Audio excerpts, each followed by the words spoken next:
वज़ीर-ए-आज़म नरेंद्र मोदी आज कर्नाटक के मांड्या और हुबली धारवाड़ का करेंगे दौरा। तकरीबन 16,000 करोड़ रुपए की लागत पर मबनी तरक्याती मंसूबों का करेंगे इफ्तिताह और रखेंगे संग बुनियाद।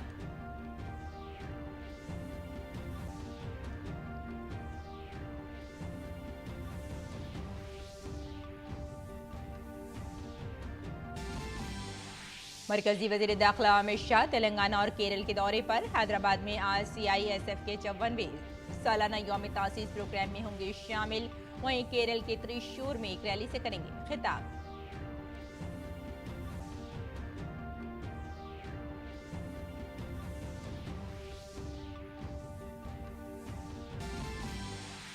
मुल्क में इन्फ्लुएंजा H3N2 वायरस के पेश नज़र मरकजी हुकूमत चाकू चौबंद। नई दिल्ली में नीति आयोग और वजारत सेहत ने की जायजा मीटिंग।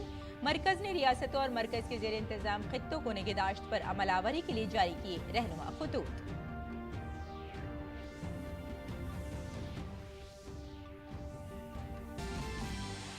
बाखमुद पर कब्जे के लिए रूस और यूक्रेन की अफवाज के दरमियान जबरदस्त जंग जारी। यूक्रेनी फौज ने 24 घंटे के अंदर 500 से ज्यादा रूसी फौजियों को हलाक करने का किया दावा। वहीं रूस ने कहा यूक्रेन को हुआ है भारी नुकसान।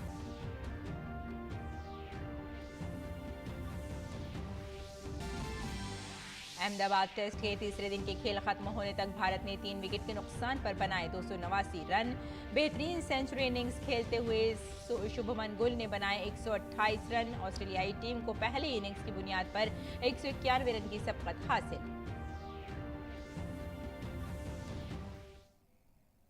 आदाब नाजरीन, खबरनामे में आपका इस्तकबाल है। मैं हूं आपके साथ रेशमा फारूकी। आइए तफसील से आप खबरों पर नजर डालते हैं। वज़ीर-ए-आज़म नरेंद्र मोदी आज कर्नाटक में तकरीबन 16,000 करोड़ रुपए के प्रोजेक्टों का इफ्तिताह और संग बुनियाद रखेंगे। वज़ीर-ए-आज़म मोदी बेंगलुरु मैसूर एक्सप्रेसवे का इफ्तिताह करेंगे, जिससे सफर का वक्त 3 घंटे से कम होकर सिर्फ 75 मिनट रह जाएगा। इसके अलावा वज़ीर-ए-आज़म मैसूर खुशहाल नगर 4 लेन हाईवे का भी संग बुनियाद रखेंगे।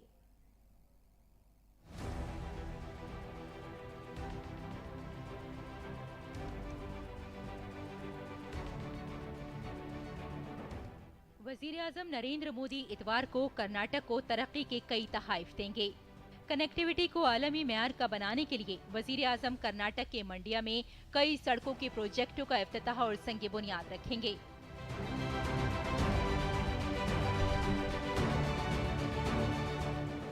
किसी भी इलाके की तरक्की के लिए बेहतर राब्ता जरूरी है। इस कोशिश को आगे बढ़ाते हुए वज़ीर-ए-आज़म बेंगलुरु मैसूर एक्सप्रेसवे को कौम के नाम वक्फ करेंगे।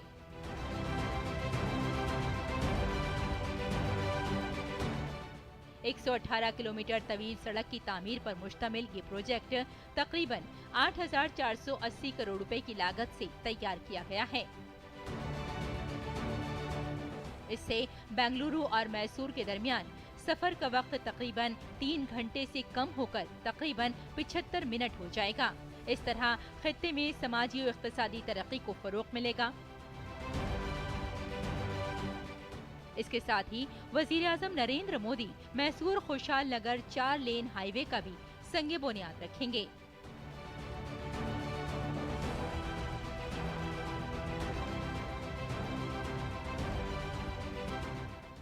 92 किलोमीटर पर मुहित इस प्रोजेक्ट को तकरीबन 4,130 करोड़ रुपए की लागत से तैयार किया जाएगा। ये प्रोजेक्ट बेंगलुरु के साथ खुशहाल नगर के ट्रांसपोर्ट रवाबित को बढ़ाने में अहम रोल अदा करेगा और सफर का वक्त तकरीबन 5 घंटे से घटकर सिर्फ 2.5 घंटे तक रह जाएगा।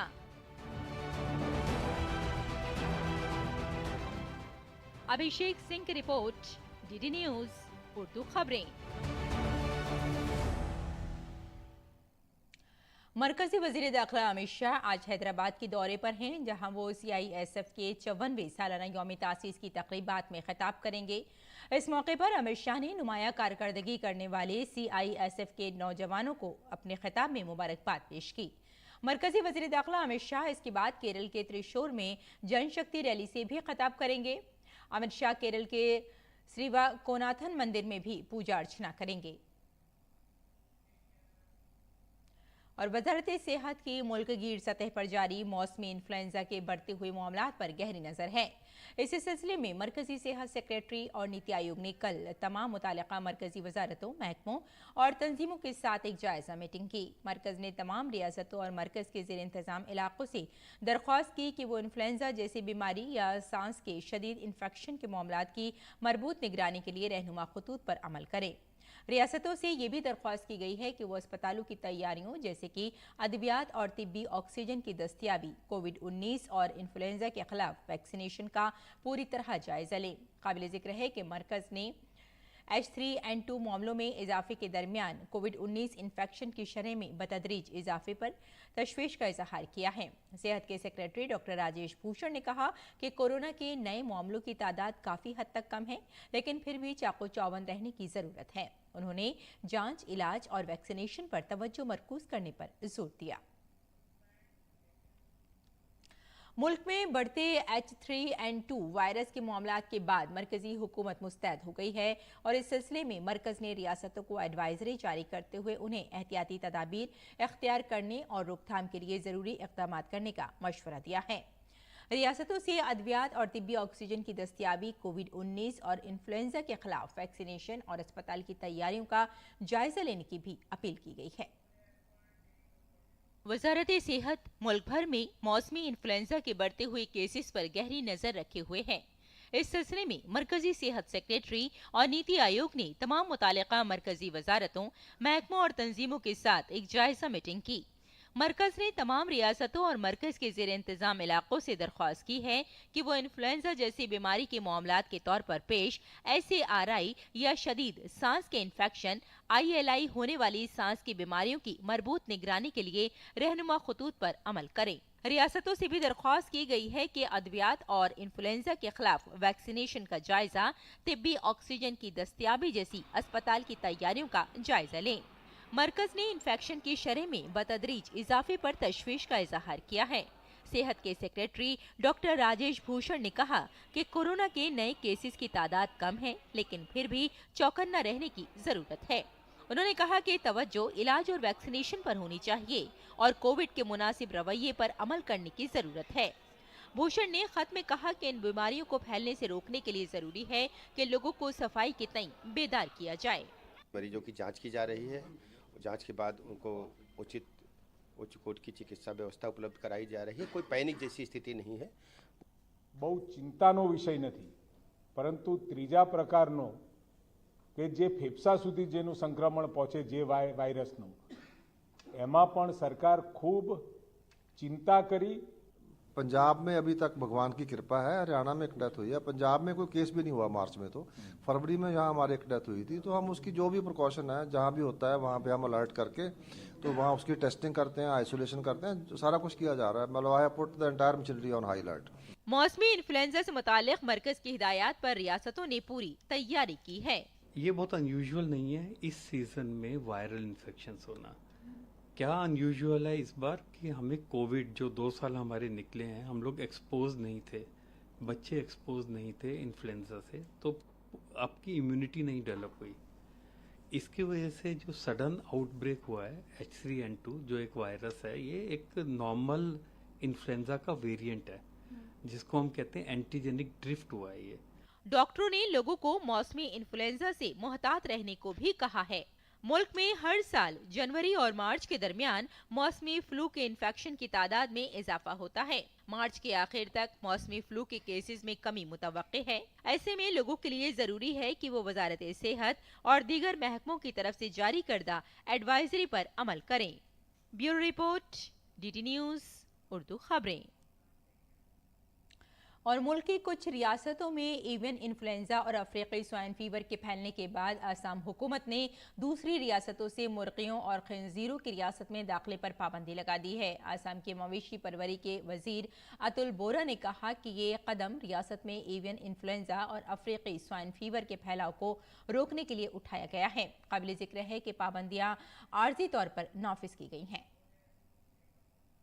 In view of the outbreak of highly pathogenic avian influenza in the state of Bihar and Jharkhand, which is a highly contagious avian disease having zoonotic potential of causing huge loss in terms of mortality and trade of poultry. The government of Assam has decided to impose temporary ban on entry of poultry as a precautionary measure through western border of the state. Darul हुकूमत दिल्ली में कुदरती आफात के खतरात को कम करने के लिए कौमी platform पर जारी 2 रोज़ा कॉन्फ्रेंस में बदलती हुई आबो हवा में मकामी सलाहियत के मौजू पर तबादला ख्याल किया गया, जिसमें मरकजी जल शक्ति के वजीर गजेंद्र शेखावत ने मरकजी रियासती हुकूमतों, मकामी इदारों और अवामी इदारों के नुमाइंदों के साथ शिरकत की।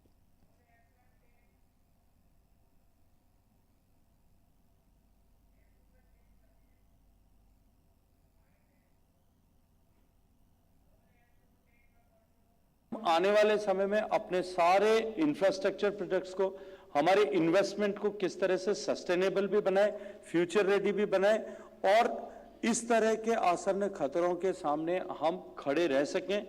इन सब के पर विचार करके यदि हम काम करेंगे तभी हम अपने देश को विकसित देश बनाने का जो सपना माननीय प्रधानमंत्री जी के दृष्टि से हम सब ने देखा है उसे हम पूरा कर पाएंगे।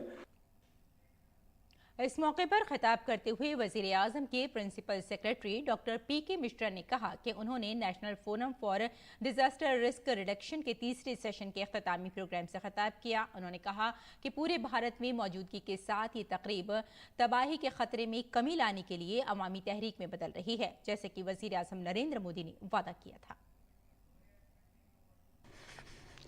The fact that these 2 days were preceded by 19 pre-events held across the country on various topics also indicates that a lot of thought has gone into planning this event.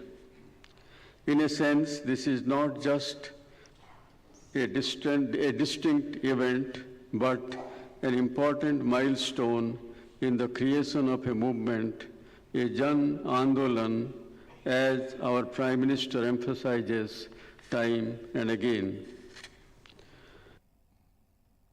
और मध्य प्रदेश के कूनू नेशनल पार्क में safari पर जाने वाले सैयाह अब चीता भी देख सकेंगे। 17 सितंबर को नामीबिया से आए चनाट चीतों को छोड़ा गया है। इनमें से 2 चीतों को कल जंगल में छोड़ दिया गया था। इसमें एक नर चीता और दूसरी मादा चीता है। उनके नाम ओवान और आशा बताए जाते हैं। आशा का नाम वजीर आजम नरेंद्र मोदी ने रखा था। इन चीतों को पहले छोटे क्वारंटाइन के बाड़ों में 1 से 1.5 माह तक रखा गया और वहां उन्हें भैंस का गोश्त भी खिलाया गया। फिर एक एक करके इन चीतों को एक बड़े बाड़े में छोड़ दिया गया, जहां उनके खाने के लिए चीतल जैसे जानवरों को छोड़ दिया गया था। अब उनमें से 2 चीतों को खुले जंगल में छोड़ दिया गया है। इन चीतों पर रेडियो कॉलर लगाए गए हैं ताकि माहिरीन की टीम उनकी हर नकलो हरकत पर नजर रख सके। और नाजरीन पेश है दिल्ली से शाये उर्दू अखबारात का मुख्तसर जायजा।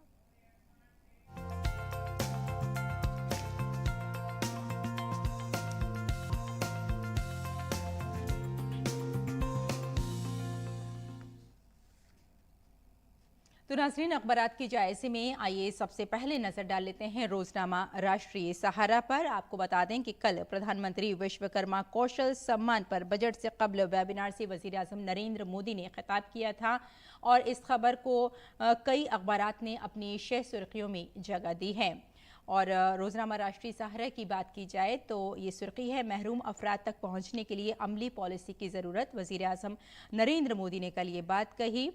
और अगली खबर पर नज़र डाल लेते हैं, हुकूमत रिवायती तिब्बी तरीक़ों की हौसला अफजाई के लिए पुरअज़्म है, ये कहना है उत्तर प्रदेश के वज़ीर आला योगी आदित्यनाथ का। और उन्होंने कहा है कि हुकूमत जितने भी हमारी रिवायतें हैं, जो हमारी संस्कृति है, जो तहजीब है, उनके लिए और जो हमारी कलाएं हैं उनको आगे बढ़ाने के लिए पुरजोश है और इसके लिए मुख्तलिफ जो प्रोग्राम्स हैं वो भी करा रही है। और जैसे जैसे वक्त आगे बढ़ेगा हम जो लोग इस कला में आगे जाना चाहते हैं, हौसला अफजाई के लिए पूरी तरह से हम काम करते रहेंगे। और आइए अब नजर डाल लेते हैं रोजनामा हिंदुस्तान एक्सप्रेस पर। हिंदुस्तान एक्सप्रेस की ये सुर्खी है, नौकरी के बदले जमीन घोटाला, तेजस्वी यादव को अब सीबीआई का सम्मन है और तबीयत खराब होने की वजह से पेश नहीं हो सके तेजस्वी यादव। लेकिन कल भी हमने देखा था कि पूरी तरह ईडी के पास सारे सबूत मौजूद हैं और जितने भी भ्रष्टाचारी हैं और जितने भी लोग गलत काम कर रहे हैं ईडी उन्हें सम्मन भेज रही है और धीरे धीरे जितने भी इस तरह के लोग हैं वो बेनकाब हो रहे हैं। और साथ में ही एक और खबर है कि केसीआर की बेटी से ईडी की पूछताछ कल तकरीबन के कविता से भी 9 घंटे तक पूछताछ हुई है और अभी पूछताछ पूरी नहीं हो पाई है और एक बार फिर से ईडी के सामने के कविता को पेश होना होगा। तो ये नौकरी के बदले जमीन घोटाले का मामला था तेजस्वी यादव का। और अब नजर डाल लेते हैं अगली खबर पर। G20 फ्लावर फेस्टिवल दिल्ली के कनॉट प्लेस में कल शुरू हो गया है और भूपेंद्र यादव ने सेंट्रल पार्क में फूल मेले का इफ्तिताह किया गया है। बताए जा रहे हैं कि यहाँ बहुत ही खूबसूरत तरह के फूल लगाए गए हैं। राजधानी के कनॉट प्लेस के सेंट्रल पार्क में ये 2 रोज़ा फ्लावर शो किया गया है जिसमें G20 के कई ममालिक भी हिस्सा ले रहे हैं। मरकजी वजीर मेहनत और रोजगार भूपेंद्र यादव ने इसका इफ्तिताह किया था। इस मौके पर कई और लोग भी इसमें शामिल हुए थे और यहाँ मुख्तलिफ किस्म के जो फूल लगाए गए हैं वो देखने में बेहद खूबसूरत लग रहे हैं और जितने भी लोग यहाँ आ रहे हैं कोई ऐसा नहीं है जो इस फेस्टिवल की तारीफ ना कर रहा हो। और ये भी बताया जा रहा है कि जितने भी फूल हैं वो माहौल को साफ सुथरा बनाने के लिए बहुत साजगार साबित हो रहे हैं। और आइए नाजरीन अब नज़र डाल लेते हैं रोजनामा हमारा समाज पर। हमारे समाज की ये सुर्खी है, बल्कि आपको यहाँ बता दें कि ज़्यादातर अखबारात ने इसे भी अपनी सुर्खियों में जगह दी है। एहतियात बरतें और H3N2 वायरस का टेस्ट ज़रूर कराएं। जी हाँ, ये जो एक बताया जा रहा है कि H3N2 जो वायरस है ये आजकल बहुत फैल रहा है, इसके लिए एहतियात भी जारी की गई हैं कि किस तरह से एहतियात बरतनी चाहिए। ज़्यादातर घरों में रहना चाहिए और अगर फ्लू किसी को हो रहा है तो वो जहाँ पर भीड़ भाड़ है वहाँ ना जाए और डॉक्टर से सलाह मशवरा ज़रूर करे। और इस वायरस से बचने के लिए चौकसी बढ़ाने और एहतियाती तदाबीर जो हैं उसके लिए कुछ इक़दाम भी बताए गए हैं। H3N2 से अगर एहतियात ना बरती गई तो ये आगे चलकर सांस की जो तकलीफ़ होती है उसमें भी काफ़ी हद तक बदल सकता है। लिहाजा बहुत ज़रूरी है कि इसका शुरू में ही इलाज करा लिया जाए और इलाज से बेहतर है कि इसमें एहतियात बरती जाए, घर में रहा जाए और ख़ास तौर से नज़ला ना हो। इसके लिए भी बताया जा रहा है कि गला ख़राब ना हो, इसके लिए हमें स्टीम लेने की यहाँ पर सख्त ज़रूरत बताई जा रही है। और अगर आप भीड़ भाड़ वाले इलाके में जा रहे हैं तो आपको मास्क पहनने की अशद ज़रूरत है। तो आइए अब नज़र डाल लेते हैं अगली खबर पर। अर्जुन राम मेघवाल के हाथों साहित्य अकेडमी का अदबी मेला जश्न अदब का कल इफ्तिताह किया गया और आपको बता दें कि 24 हिंदुस्तानी ज़बानों के जो उद्बा हैं उन्हें साहित्य अकेडमी अवार्ड से सरफराज किया गया है। और ये भी एक बहुत ही खूबसूरत पहल बताई जा रही है कि जो हमारी संस्कृति है, जो हमारा अदबी एक हल्का है, उनके अंदर जोश भरने के लिए, उनके अंदर वलवला भरने के लिए और उनकी इज़्ज़त अफजाई करने के लिए ये अदबी मेले का आगाज़ किया गया है ताकि जितने भी साहित्य से जुड़े लोग हैं, अदब से जुड़े लोग हैं वो इसमें शामिल हो सकें और उनके अंदर जितनी भी सलाहियतें हैं उनको बढ़ावा दिया जा सके और लोग उन्हें जाने और पहचाने और साहित्य की जानिब रुजू करें। तो नाज़रीन, ये था अखबारात का मुख्तसर जायज़ा और आइए अब बुलेटिन की जानिब लौटते हैं और कुछ और ख़बरों पर नज़र डाल लेते हैं। जुमे को सुषमा स्वराज भवन नई दिल्ली में हेल्थ टेक्नोलॉजी असेसमेंट पर बैनुल-अक़वामी सेमिनार का इनाकाद किया गया, जिसमें इस बात पर गौर किया गया कि किस तरह टेक्नोलॉजी के जरिए यूनिवर्सल हेल्थ केयर का हदफ हासिल किया जा सकता है। सेमिनार का इफ्तिताह नायब सदर जमहूरिया जगदीप धनखड़ ने किया। पेश है ये रिपोर्ट। जुमे को सुषमा स्वराज भवन नई दिल्ली में हेल्थ टेक्नोलॉजी असेसमेंट पर बैनुल-अक़वामी सेमिनार का इनाकाद किया गया, जिसमें इस बात पर गौर किया गया कि किस तरह टेक्नोलॉजी के जरिए यूनिवर्सल हेल्थ केयर का हदफ हासिल किया जा सकता है। सेमिनार का इफ्तिताह नायब सदर जमहूरिया जगदीप धनखड़ ने किया। इस मौके पर खिताब करते हुए नायब सदर जमहूरिया ने कहा कि भारत दुनिया के लिए एक मिसाल है कि इसने किस तरह टेक्नोलॉजी का इस्तेमाल करते हुए सेहत की देखभाल को मौसर बनाया है। उन्होंने कहा कि टेक्नोलॉजी सेहत के शोबे में गेम चेंजर साबित हो सकती है। International symposium on health technology is assessment oriented. you will be critically assessing these situations. And that, I am sure, will go a long way in securing a world order of health and happiness. Affordability of medicine to the ordinary man is of critical consequence. This has been done in a very organized, well spread out geographically. Centers, 9,000 Jan Aushadhi केंद्र.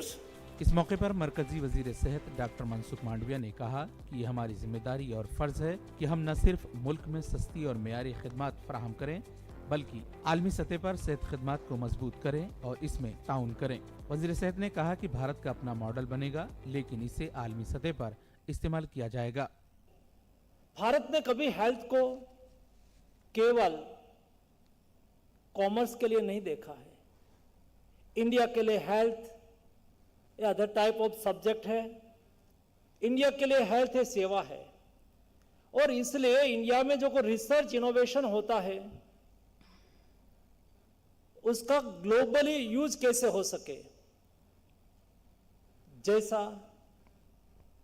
India ने CoWIN app develop किया तो हमने उसको public good बना दिया, क्योंकि दुनिया उसका उपयोग करे, डेटा एनालाइज करे,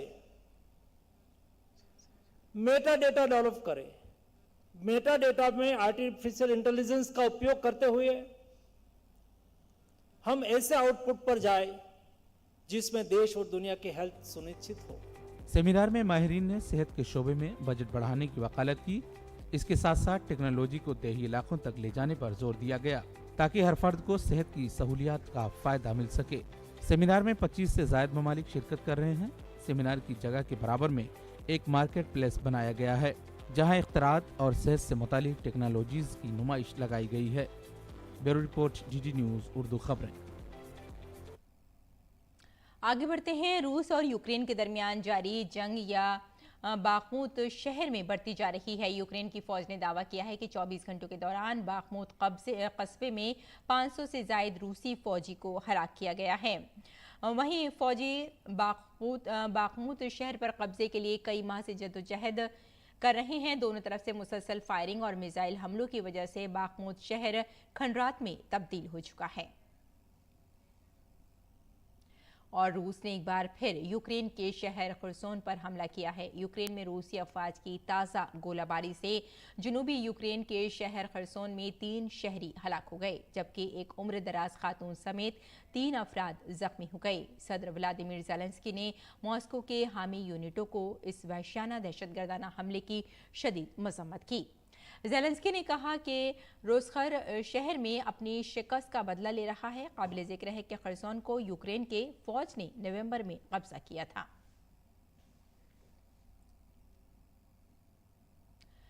इसराइल में बेनियामिन नेतन्याहू की हुकूमत के खिलाफ मुजाहिरों का सिलसिला जारी है। हजारों लोग वजीर आजम नेतन्याहू की हुकूमत की अदालती इस्लाहात के खिलाफ सड़कों पर उतर आए हैं। मुजाहिरीन ने 10वें हफ्ते से अपना एहतजाज जारी रखा है।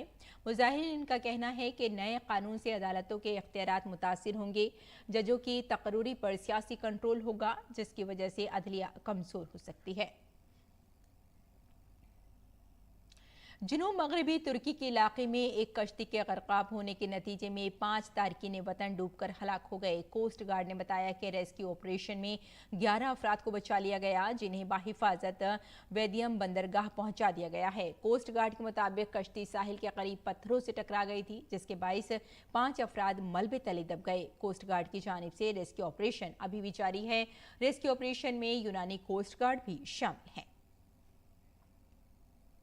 पेरू में समुद्री तूफान की बढ़ती हुई तबाही के पेश नज़र 7 खित्तों में इमरजेंसी नाफिज कर दी गई है। तूफान की वजह से शदीद बारिश और सैलाब जैसी सूरत हाल बनी हुई है और सैकड़ों अफराद मुतासिर हुए हैं।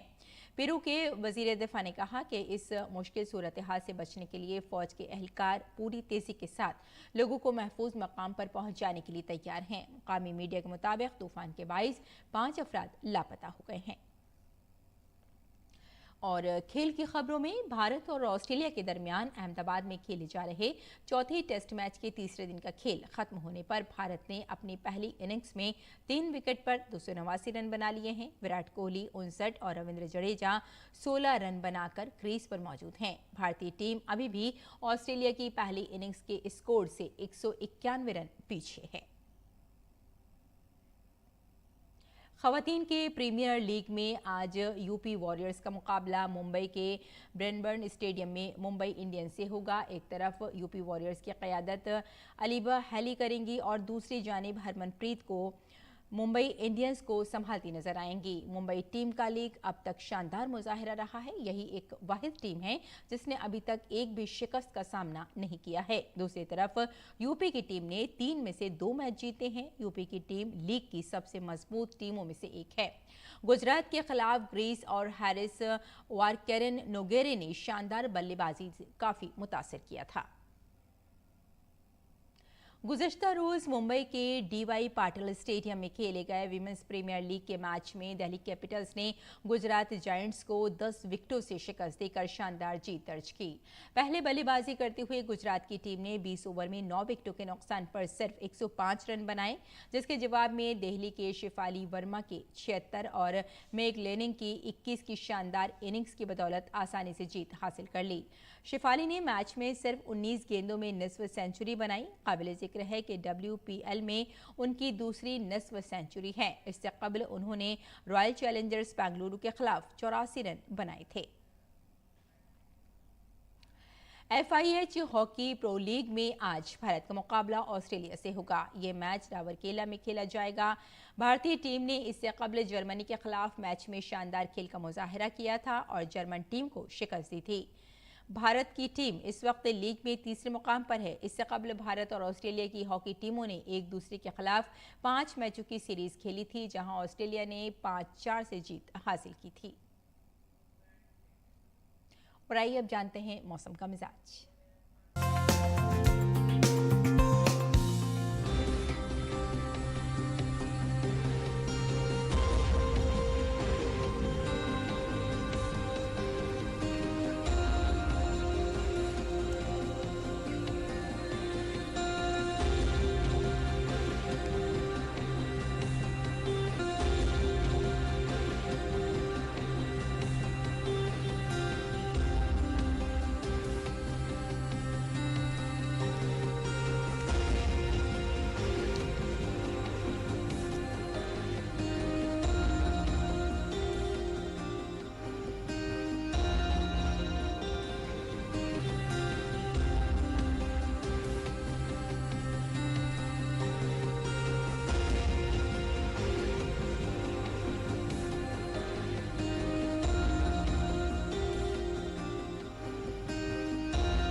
तो नाज़रीन, इस बुलेटिन में फिलहाल इतना ही। इजाज़त दें। आदाब।